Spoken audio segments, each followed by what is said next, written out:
சின்ன வயசுலேருந்தே நிறைய விஷயங்கள் நம்ம ஆசைப்படுவோம். நம்ம லைஃப்பில் கிடைக்குமா கிடைக்காதான்னு கூட தெரியாது. ஆனால் மனசார நம்ம ஆசைப்பட்டுட்டே இருப்போம். ஆனால் இந்த பிரபஞ்சம்னு சொல்கிற ஒரு விஷயம் என்னென்னா, நம்ம இந்த ஒரு விஷயத்த ஆசைப்படுறோம் அப்படின்னா அதை எப்படியாவது நம்ம கையில் கொண்டு சேர்க்கணும்னு சொல்லி அது வந்து நம்ம காட்டிகிட்டே இருக்கும் நம்ம லைஃப்பில். பட் நம்ம அதுக்குள்ளே ஒரு ஸ்டெப் எடுத்தோம் அப்படின்னா கண்டிப்பாக நம்ம வந்து அந்த விஷயத்தை வந்து அச்சீவ் பண்ண முடியும். அது வந்து என்னோடய லைஃப்பில் வந்து நடந்த ஒரு விஷயம். நானும் சின்ன வயசில் வந்து நிறைய ட்ராவல் பண்ணணும், பைக்கில் ட்ராவல் பண்ணணும், இந்த மாதிரி பேனியர்ஸு, டாப் பாக்ஸு, கியர்ஸு, பூட்டு இதெல்லாமே போட்டு ட்ராவல் பண்ணணும்னு சொல்லி ரொம்ப ஆசைப்பட்டிருக்கேன். பட் வந்து என்ன சொல்கிறது, அது வந்து ஒரு சில டைம் தாண்டினதுக்கப்புறமா தான் எனக்கு கிடச்சி. ஸோ ஆக்சுவலாக வந்து நான் இந்த வண்டி வாங்கினது எல்லாமே வந்து என்னென்னா ஒரு மேஜிக் மாதிரி தான் என்னோடய லைஃப்பில் நடந்து. நான் எதுக்காக இந்த வண்டி வாங்கினேன், எதுக்காக யூடியூப் ஸ்டார்ட் பண்ணேன், எதுக்காக இவ்வளோ தூரம் ட்ராவல் பண்ணேன், எல்லாமே வந்து என்னென்னா நம்மளோட சின்ன வயசில் உள்ள ஒரு ட்ரீம் தான் வந்து என்னென்னா நம்மளை வந்து இதில் வந்து கனெக்ட் பண்ணிச்சு. ஸோ நான் ஆக்சுவலாக ட்ரீம்னு சொல்கிறது நம்ம நினைக்காமே நிறைய விஷயங்கள் நடக்கும். பட் நம்ம அது நிறைய விஷயங்கள் நம்ம லைஃப்பில் வந்து நம்ம ஆசைப்பட்டிருப்போம் அப்படின்னு சொல்கிற ஒரு விஷயம் வந்து நம்ம நினைக்காமே நம்ம லைஃப்பில் நடக்கும். ஸோ இந்த வண்டி வந்து நான் எடுக்கணும் அப்படின்னு சொல்லி நான் ரொம்ப நாளாக ஆசைப்பட்டுட்டு இருந்த ஒரு விஷயந்தான். அப்படி இருக்கும்போது தான் எதிர்ச்சியாக வந்து என்னென்னா, நான் வந்து மசனகுடி வழி ஊட்டி போகிற ட்ரிப்பில் வந்து இவங்க ஷபின் அண்ணாவையும் பிபிலையும் பார்த்தேன். ஸோ அவங்க வந்து இதே சேம் பைக்கில் வந்து பேனியர்ஸு, டாப் பாக்ஸ் எல்லாமே வச்சு செட் பண்ணி கொண்டு வந்திருந்தாங்க. அப்போ தான் வந்து என்னென்னா அவங்க வார விஷயம் கூட எனக்கு தெரியாது லைஃப்பில். ஸோ எதிர்ச்சியாக வந்தாங்க. ஸோ பார்க்கும்போது இந்த மாதிரி ஒரு என்ன சொல்கிறது பேனியர்ஸ் எல்லாமே வச்சு ட்ராவல் பண்ணுற ஒரு பர்சன். ஸோ அவங்களோட வண்டி எடுத்து ஓட்டி பார்த்தேன். அப்போத்துலேருந்து எனக்கு பயங்கர ஒரு ஆசை ஆகிட்டு இந்த வண்டி எப்படியா வாங்கணும் அப்படின்னு. ஸோ எனக்கும் நல்ல என்ன சொல்கிறது லைஃப்பில் நல்ல ஸ்ட்ரகிள் எல்லாமே தாண்டி தான் நானும் வந்துட்டுருக்கேன். ஸோ அந்த டைமில் தான் வந்து என்னென்னா ஒய்ஃபோட ஜுவல்ஸு எல்லாமே எடுத்து வச்சு ஒரு ஹிமாலயன் சொல்கிற 411 அந்த வண்டி வந்து நான் பர்ச்சேஸ் பண்ணி வாங்கினேன். வாங்கி ஒர்க் ஷாப்பு இந்த மாதிரி விஷயங்கள்லாம் பண்ணி ரெடி பண்ணி வச்சுட்ருந்தேன். எங்கேயாவது லாங் ட்ரிப் போகணும், பட் தனியாக போகணும் அப்படின்னா பயங்கர ஒரு டென்ஷன். நம்ம இங்கேருந்து ஒரு 100-200 கிலோமீட்டர்னா கூட ஓகே, நம்ம தனியாக ட்ராவல் பண்ணலாம். பட் நம்ம இவ்வளோ தூரம் வந்து ட்ராவல் பண்ணி ஆல் இந்தியா ஏகதேசம் நம்ம கன்னியாகுமரிலேருந்து சைனா பார்ட்ரு வர நம்ம தனியாக போய் ட்ராவல் பண்ணணும் அப்படின்னா கண்டிப்பாக பயங்கர ரிஸ்க்கான ஒரு விஷயம். ஸோ அப்படி திங்க் பண்ணிகிட்டு இருக்கும்போது தான் வந்து என்னென்னா எப்படியாவது ஒரு நாள் ஆல் இந்தியா ட்ரிப் போகணும் அப்படின்னு சொல்லி நான் என்ன பண்ணேன் அப்படின்னா எல்லா திங்ஸுமே வந்து என்னென்னா பர்ச்சேஸ் பண்ண ஸ்டார்ட் பண்ணேன். பைக்குக்குள்ளே ஃபாக் லைட்டு, அதுக்கப்புறமா பேனியர்ஸு. ஃபஸ்ட்டு வந்து காசு இல்லாமல் இருந்து அந்த டைமில் தான் வந்து என்னென்னா டாப் பாக்ஸ் மட்டும்தான் வாங்கினேன். ஸோ அதுவும் வந்து என்ன எப்படின்னா எதிர்ச்சியாக வந்து என்னோடய ஃப்ரெண்டு வந்து ஹிமாலயன் வண்டி வச்சுருந்தான். அவன் வண்டி மாற்றினதுனால ஸோ அவன் பேனியர்ஸு, டாப் பாக்ஸு எல்லாமே இருக்குதுன்னு சொன்னான். ஸோ அப்போது ஓகே, டாப் பாக்ஸ் மட்டும் வாங்கலாம் அப்படின்னு சொல்லி டாப் பாக்ஸ் ஃபஸ்ட்டு வாங்கினேன். அதுக்கப்புறமா காசு இல்லாமல் இருந்து அதுக்கப்புறமா ஒரு மாதம் கூட கழிஞ்சு ஓகே பேனியர்ஸ் கூட வாங்கியாச்சுன்னா நமக்கு யூஸ் ஆகும்னு சொல்லி பேனியர்ஸ் கூட வாங்கினேன். பேனியர்ஸும் வாங்கி எல்லாமே செட் பண்ணி வண்டியும் சர்வீஸ் பண்ணேன். ஸோ ஷோரூமில் கொடுத்து வண்டியும் சர்வீஸ் பண்ணி எல்லாமே செட் பண்ணதுக்கப்புறமா வந்து டக்குன்னு ஒரு கால். ஸோ யார் கால் பண்ணாங்க அப்படின்னா பிபில் அண்ணா வந்து கால் பண்ணாங்க. ஆக்சுவலாக வந்து நான் ஒரு கிரிட்டிக்கல் சுச்சுவேஷனில் தான் இருந்தேன். ஏன்னா ஒய்ஃபுக்கு வந்து செகண்ட் டெலிவரி. ஸோ பிள்ளை பிறந்து 15 நாள் தான் ஆச்சு. பிபில் அண்ணா கால் பண்ணி என்கிட்ட சொல்கிறாங்க, இப்படி நாங்கள் வந்து ஷபின் அண்ணாவோட ஃப்ரெண்டுக்கு மேரேஜ் இருக்குது, எங்கேன்னா பூனேயில் வச்சு மேரேஜ் இருக்குது. ஸோ நம்ம வந்து பைக்கில் போகலாம் அப்படின்னு பிளான் பண்ணுறோம். நானும் ஷபினும் சோஜாவும் கூட சேர்ந்து நம்ம வந்து பைக்கில் போகலாம் பூனே வர அப்படின்னு சொல்லி பிளான் பண்ணுறோம் அப்படின்னு சொல்லி சொன்னாங்க. என்கிட்ட நான் அந்த டைம் தான் ஹிமாலயன்லாம் வாங்கி பேனியர்ஸ் எல்லாமே ரெடி பண்ணி வச்சுட்டு இருந்தேன். அந்த டைம் என்கிட்ட சொன்னாங்க, நீ வாரியா அப்படின்னு சொல்லி பிபில் அண்ணா என்கிட்ட கேட்டாங்க. அப்போது எனக்கு டபுள் மைண்டு. ஆக்சுவலாக சுத்தமாக காசு எதுவுமே கிடையாது கையில். எப்படி போகிறது, என்ன ஏது, குழந்தை பிறந்து 15 நாள் தான் ஆச்சு, நம்ம தனியாக விட்டுட்டு போனால் ஸோ அவள் தப்பாக எடுப்பாளா என்ன ஏதுன்னு சொல்லி பயங்கர ஒரு டென்ஷன். ஆனால் எப்படியாவது இந்த ட்ரிப்பு போகணும்னு சொல்லி மனசுக்குள்ளே தோணிகிட்டே இருக்குது. ஏன்னா நம்ம வந்து இங்கேருந்து சைனா பார்டர் வர நம்ம தனியாக போக முடியவே முடியாது. ஸோ இந்த மாதிரி ஒரு ட்ரிப் இந்த டைமில் கிடைக்குமான்னு சொல்லி தெரியவும் செய்யாது. அப்படி இருக்கும்போது தான் நான் திங்க் பண்ணிகிட்டே இருந்தேன். கையில் காசு கிடையாது. ஸோ இந்த மோதிரம் தான், இந்த ரிங்கை வந்து ஸோ கொண்டு பணயம் வைக்கணும். ஸோ இந்த மோதிரம் பணயம் வச்சாச்சுன்னா ஒரு 30,000 ரூபா பக்கத்தில் கிடைக்கும். ஸோ அதுக்கப்புறமா வந்து வேறு எதாவது பிளான் பண்ணணும்.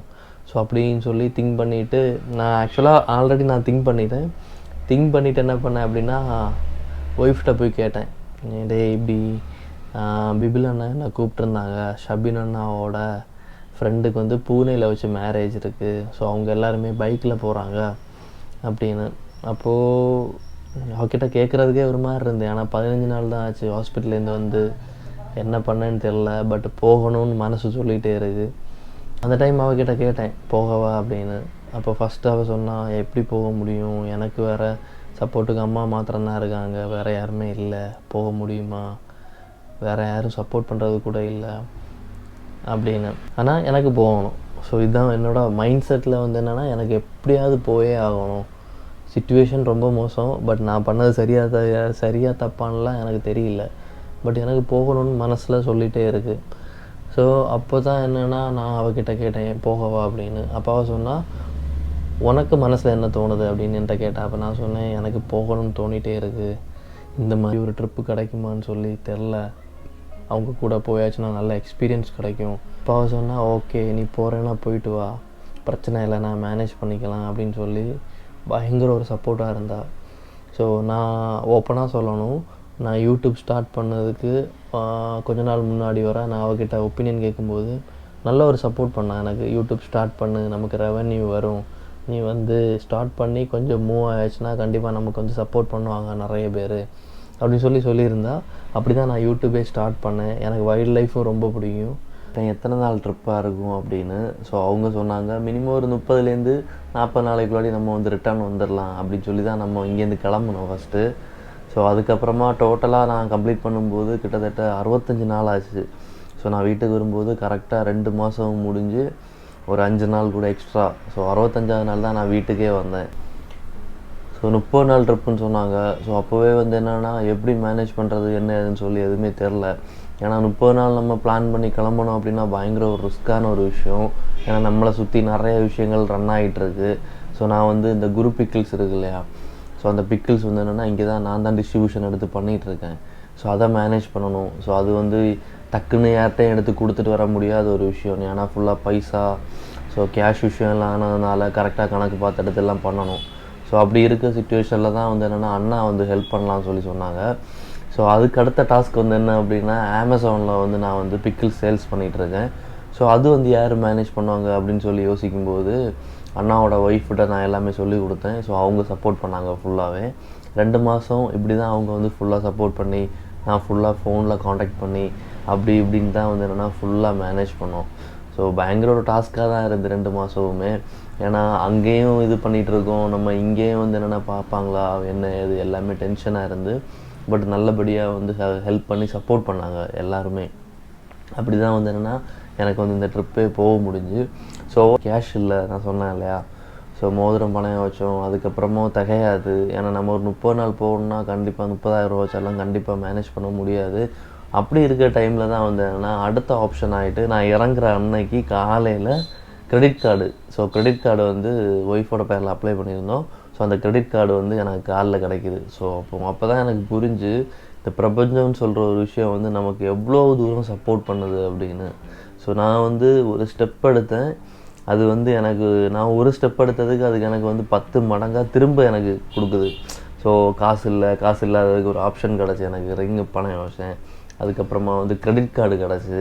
ஸோ இப்படி நிறைய சைட்லேருந்து எனக்கு சப்போர்ட் வந்ததுனால நான் தைரியமாக இந்த ட்ரிப்பை வந்து ஸ்டார்ட் பண்ணேன். நம்ம ஒரு விஷயம் பண்ண போகிறோம் அப்படின்னா, நம்ம ஸ்ட்ராங்காக முடிவெடுத்து இறங்கணும் அப்படின்னா கண்டிப்பாக ஏதாவது ஒரு வழியில் வந்து நமக்கு வந்து இந்த பிரபஞ்சம் வந்து கொண்டு கொடுக்கும் நமக்கு. ஸோ அது எனக்கு நல்லாவே புரிஞ்சுக்கிட்டு, ஒரு ஆட்களுக்கு ஒவ்வொரு சிச்சுவேஷன். ஸோ இதுலேருந்தெல்லாம் ட்ராவல் பண்ணணும்னு சொல்லும்போது கொஞ்சம் டாஸ்க்கான ஒரு விஷயந்தான். எப்படியோ என்ன சொல்கிறது, ஒரு கடவுளோட ஒரு புண்ணியத்தில் கிட்டத்தட்ட ஒரு 65 நாள் வந்து ட்ராவல் பண்ணி கம்ப்ளீட் பண்ணி ஸோ வீட்டுக்கு வந்துட்டோம். ஸோ பயங்கர ஒரு ஹாப்பியான ஒரு விஷயம். ஸோ எப்படி நாங்கள் ட்ராவல் பண்ணோம் என்ன ஏதுன்னு சொல்லி இந்த வீடியோட கண்டினியூஷன் நம்ம வந்து பார்க்கலாம். எல்லாமே செட் பண்ணி நம்ம வந்து கிளம்பிட்டோம். ஸோ வண்டியில் எல்லாமே பேனியர்ஸு, டாப் பாக்ஸ் எல்லாமே செட் பண்ணி, பேக் எல்லாமே செட் பண்ணி இங்கேருந்து நம்ம வந்து என்னென்னா தோவாளைக்கு தான் போனோம். ஸோ தோவாளையில் வந்து அம்மா அப்பா அங்கே இருக்காங்க. ஸோ தோவாளை வீட்டுக்கு போய் அங்கேருந்து அடுத்த நாள் தான் வந்து என்னென்னா நம்ம வந்து மதுரை போய், ஸோ அவங்க வந்து கம்பம் தேனி வழி வந்து மதுரை ரீச் ஆவாங்க. ஸோ நான் வந்து இங்கேருந்து மதுரை வர போயாச்சுன்னா சேர்ந்து போகலாம் அப்படின்னு சொல்லி பிளான் பண்ணி, ஸோ நான் தோவாளை வீட்டுக்கு போய் ஸ்டே பண்ணிவிட்டு அதுக்கப்புறமா வந்து என்னென்னா ட்ராவலை வந்து ஸ்டார்ட் பண்ணோம் நாங்கள். ஓடிட்டு தான் இருக்கு. இல்லை ஆஃப் பண்ணு, இப்போ ஆஃப் பண்ணு.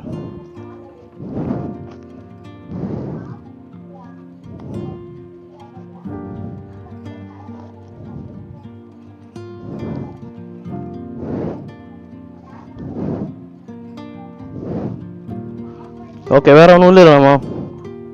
ம், போயிட்டு விடாமா? ம், 1 மாதம் ஆகும் வர.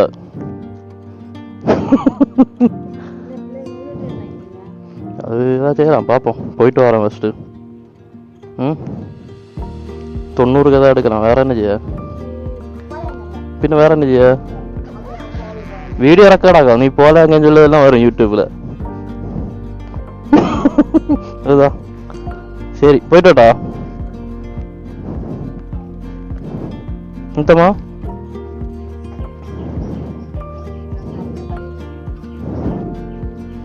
ம் ம் ம் அதில் நான் இல்லை இதுக்கு தான் போவோம்பா. போயிட்டு வரேனாம்மா. ம், வேற எல்லாம் எடுத்தேன் இல்லையா? வேற ஒன்றும் மறக்கலையே? லேப்டாப்பு, மொபைலு எல்லாம் ஓகே தானே? ம், போயிட்டுடாமா. சரி, அப்பா விളിക്കണം. நீ விളിச்சா பேசலாம். ம், சரியா? இல்லை பதுக்க தான் போகிறது.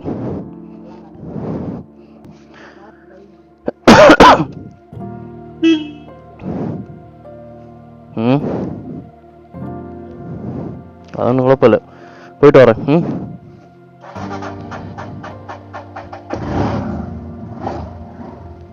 ஓகே, போயிட்டு வரேண்ணா.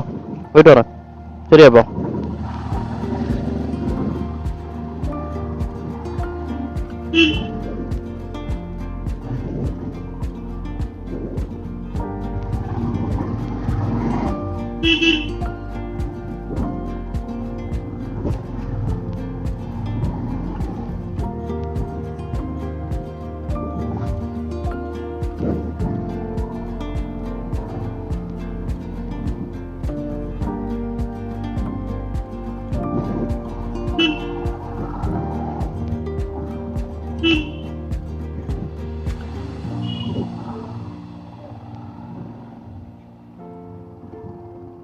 இந்த ட்ரிப்பு போகிறதுல வந்து நான் பயங்கர ஹாப்பி. பட் அம்மா அப்பா வந்து பயங்கர டென்ஷன். இவ்வளோ நாள் ட்ராவல் பண்ணுறதுனால ஒரு 4-5 வாட்டிக்கு மேலே கால் பண்ணிகிட்டே இருந்தாங்க, பார்த்துப்போ அப்படின்னு.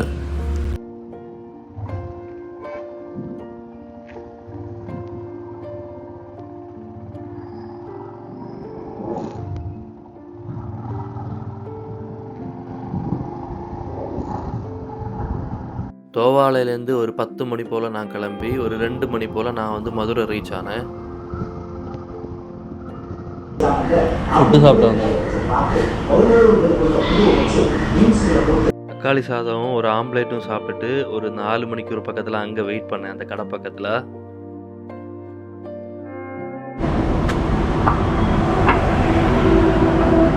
ரெண்டு மணிக்கு ஒரு இங்கே போஸ்ட். இனி அடுத்த இடத்துல போய் அடுத்த ஒரு 2 மணிக்கு ஒரு போஸ்ட்டு. 8:48.